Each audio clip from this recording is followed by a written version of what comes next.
आप सुन रहे हैं आज तक रेडियो।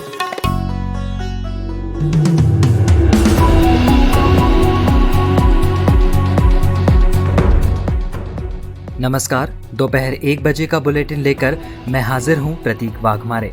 रक्षा मंत्री राजनाथ सिंह ने राज्यसभा में कहा कि 15 जून को गलवान घाटी में हुई हिंसक झड़प में हमारे 20 जवान शहीद हुए। पीएम मोदी ने लद्दाख में जाकर जवानों का हौसला बढ़ाया। रक्षा मंत्री ने कहा कि बॉर्डर पर तनाव रहेगा तो द्विपक्षीय रिश्तों पर असर आएगा। देश में कोरोना संक्रमण के मामलों में 2 दिन तक कुछ कमी रहने के बाद एक बार फिर से सबसे बड़ी वृद्धि हुई है। पिछले 24 घंटों के दौरान पहली बार इसके 97,800 नए मामले सामने आए, जिससे संक्रमितों का आंकड़ा 51 लाख के पार हो गया है। वहीं राहत की बात यह है कि इस दौरान 82,000 से अधिक लोग रोग मुक्त भी हुए हैं। देश में सक्रिय मामले तकरीबन 20% है और ठीक होने वालों की दर 78.5% से ज्यादा है, जबकि मृत्यु दर 1.63% है। केंद्रीय मंत्री नितिन गडकरी कोरोना पॉजिटिव पाए गए हैं। उन्होंने ये जानकारी ट्विटर पर शेयर की है। कमजोरी महसूस होने पर डॉक्टर की सलाह से उन्होंने कोरोना की जांच कराई थी, जिसकी रिपोर्ट पॉजिटिव आई है। गडकरी अब आइसोलेटेड है। उन्होंने कहा कि जो लोग उनके संपर्क में आए हैं वे सावधान रहें और प्रोटोकॉल का पालन करें। गडकरी 3 दिन पहले ही मानसून सत्र के पहले दिन संसद भी पहुंचे थे। महाराष्ट्र के पुलिस महकमे में कोरोना का संक्रमण रुकने का नाम नहीं ले रहा। पिछले 24 घंटों में यहां 247 पुलिसकर्मी कोरोना पॉजिटिव हुए हैं। वहीं 2 की मौत भी हो गई है। अब तक राज्य में 20,000 से ज्यादा पुलिसकर्मी संक्रमित हो चुके हैं। एक रिपोर्ट में बताया गया कि कोरोना का सबसे कम असर टीनेजर्स पर देखने को मिला है। रिपोर्ट के मुताबिक वैश्विक स्तर पर 20 साल से नीचे 10% से भी कम लोग वायरस से संक्रमित हुए हैं। अब तक कोविड-19 से 20 साल से कम उम्र के 0.2% से भी कम लोगों की मौत हुई है। विश्व स्वास्थ्य संगठन के प्रमुख ने कहा कि बच्चों और युवाओं में इस महामारी के खतरे और मौत के आंकड़ों को समझने के लिए अभी शोध की आवश्यकता है। जम्मू कश्मीर की राजधानी श्रीनगर में चल रहा घेराबंदी और तलाश अभियान के दौरान सुरक्षा बलों के साथ मुठभेड़ में 3 आतंकवादी मारे गए और गोलीबारी में एक महिला की मौत हो गई। साथ ही साथ सीआरपीएफ के एक अधिकारी भी घायल हो गए। इस वित्त वर्ष यानी 2020-21 में 15 सितंबर तक एडवांस टैक्स कलेक्शन सहित केंद्र सरकार के कुल कर संग्रह में 22.5% की कमी आई है। आयकर विभाग के एक सूत्र ने यह जानकारी दी है।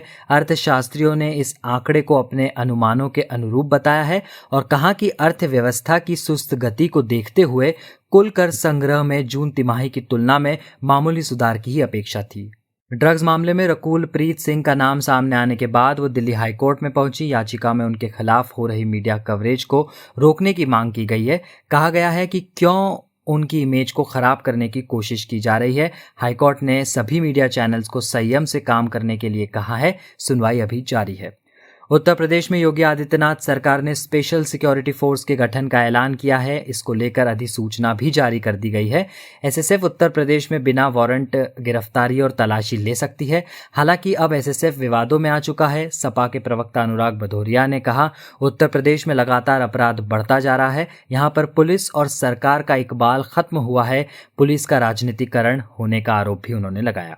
आम आदमी पार्टी के नेता निशांत तंवर ने आत्महत्या कर ली है। वहीं परिजनों ने दिल्ली कैंट से कांग्रेस पार्षद और अपने पड़ोसी संदीप तंवर पर आत्महत्या के लिए विवश करने का आरोप लगाया है। नेपाल ने अब तक और विवादित अभियान चला दिया है। इस अभियान के तहत वो उत्तराखंड के देहरादून, नैनीताल समेत हिमाचल, यूपी, बिहार और सिक्किम के कई शहरों को नेपाली बता रहा है। नेपाल की सरकार यानी सत्ताधारी पार्टी नेपाली कम्युनिस्ट पार्टी ने यूनिफाइड नेपाल नेशनल फ्रंट के साथ मिलकर एक ग्रेटर नेपाल अभियान चलाया है। इसके तहत ये लोग भारत के कई प्रमुख शहरों पर अपना दावा कर रहे हैं। कोरोना वायरस से पूरी दुनिया परेशान है और हर देश इसकी वैक्सीन तलाशने में लगा है। इस बीच अमेरिकी राष्ट्रपति डोनाल्ड ट्रंप लगातार दावा कर रहे हैं कि उनके देश में सबसे पहले वैक्सीन बनकर तैयार हो जाएगी। ट्रंप ने ऐलान किया कि अक्टूबर तक वैक्सीन को मंजूरी मिल जाएगी, जिसके बाद जनवरी से इसका उपयोग शुरू हो जाएगा। इसके लिए ट्रंप प्रशासन की ओर से वैक्सीन के वितरण का प्लान भी तैयार कर लिया गया है। चीनी प्रोडक्ट्स बॉयकॉट का असर कम हो रहा है। आंकड़े बताते हैं कि लोग अब चीनी स्मार्टफोन बढ़ चढ़ कर खरीद रहे हैं। चीनी स्मार्टफोन शाओमी का सब ब्रांड पोको है। 15 सितंबर को पोको M2 की पहली सेल थी। कंपनी ने दावा किया है कि एक दिन में ही 1,30,000 स्मार्टफोन बिक गए। बीसीसीआई ने आईपीएल के दौरान सट्टेबाजी और अन्य भ्रष्ट गतिविधियों को रोकने के लिए ब्रिटेन स्थित कंपनी स्पोर्ट रडार के साथ करार किया है, जो अपनी धोखाधड़ी जांच प्रणाली के जरिए सेवाएं देगी। इसी के साथ ये बुलेटिन समाप्त होता है। नमस्कार। खबरों की हलचल और देश विदेश का मिजाज आप सुन रहे हैं आज तक रेडियो।